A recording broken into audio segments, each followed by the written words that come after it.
chicos, desde el FATS le vamos a explicar la idea de cómo tienen que ir haciendo el segundo trabajo de fundamentos sociológicos. El primer punto se refiere a los aportes principales de las escuelas metodológicas de las ciencias sociales.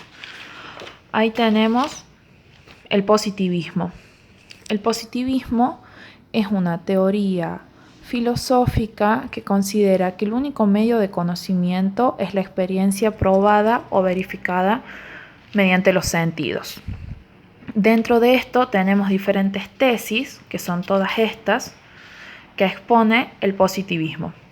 En primer lugar, tenemos el monismo metodológico, que dice que existe un solo método y es el método experimental de las ciencias naturales.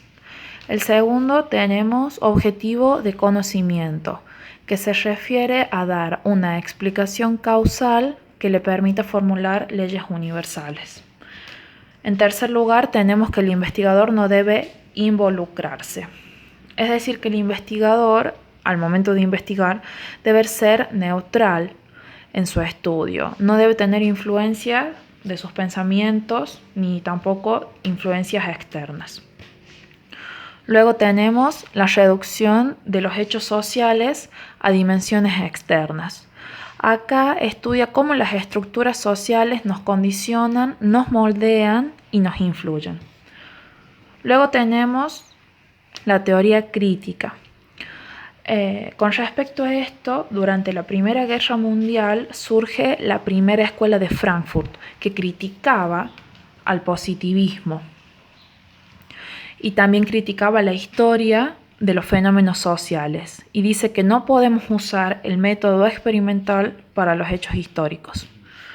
Luego tenemos la pluralidad metodológica, que esta se refiere a que no existe un solo método, sino que existen muchos métodos para abordar la sociedad. En penúltimo lugar tenemos la búsqueda de alternativas. Acá dice que se involucra, se vincula con el estudio, busca diferentes alternativas para abordar el objeto de estudio con nuevos métodos. Y por último tenemos la hermenéutica, que busca interpretar las diferentes formas de comunicación, indaga más allá de un simple texto. Por ejemplo, si un libro dice algo, ¿por qué lo dice? Eso es lo que plantea la hermenéutica. Entonces, todas estas diferentes tesis que corresponden al positivismo van a responder a los aportes a las principales escuelas metodológicas de las ciencias sociales, que sería el punto número 1.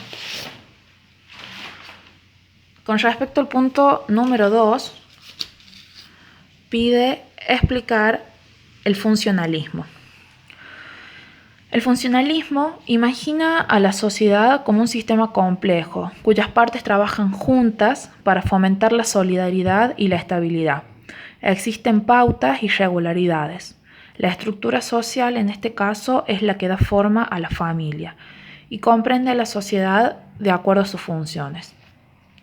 En el funcionalismo se dice que la sociedad es un todo constituido por diferentes partes. Cada parte tiene una función específica y lo que realice esa parte va a repercutir directamente en las demás partes. Va a decir que la sociedad compuesta por diferentes partes tiene que funcionar como un todo. Va a funcionar como un todo cuando cada una de las partes de la sociedad cumplan con la función correspondiente. Por ejemplo, podemos decir que una parte de la sociedad es la familia, podemos decir que otra es el trabajo, que otra es el Estado, que otra es la educación, que otra es la seguridad. Lo que plantea el funcionalismo es que una sociedad va a funcionar correctamente cuando cada parte cumpla con su función. El tercer punto nos pide sobre el paradigma del conflicto. El paradigma de conflicto es el marco teórico según el cual dice que la sociedad, lo que domina a la sociedad no es el equilibrio, sino el conflicto de intereses entre sus miembros. Está sustentado por las diferencias y desigualdades de todo tipo. Este se complementa con el funcionalismo. Se investiga cómo la clase social, el sexo, la raza y la edad se relacionan con la desigualdad, por ejemplo, de las rentas, del poder, de la educación y del prestigio social.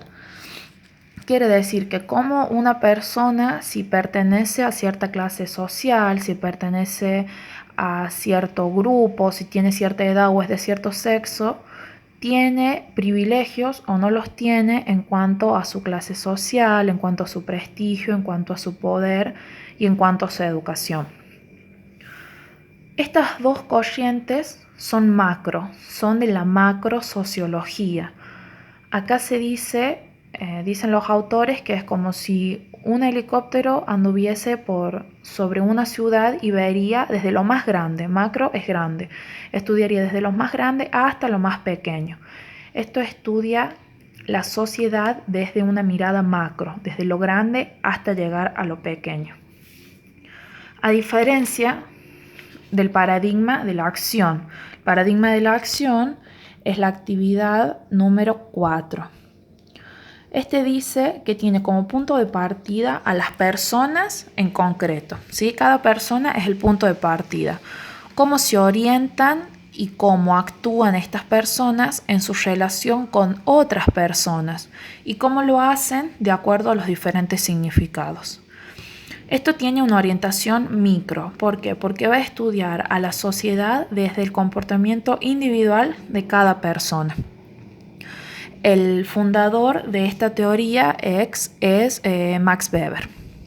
Entonces tenemos estas dos que estudian desde lo macro y esta que estudia desde lo micro, porque acuérdense que esta la va a estudiar desde la persona en concreto, desde cómo actúa cada persona.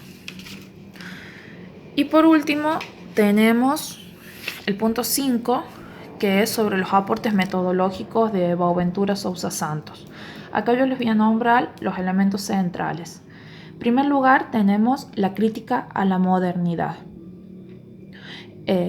Ahí Boaventura Sousa Santos plantea que existe una modernidad regulatoria y una crisis global. Dice que las principales luchas sociales, económicas, políticas y culturales durante la modernidad están asociadas con la tensión entre regular la desigualdad y la exclusión. Luego tenemos la utopía posmoderna y de oposición.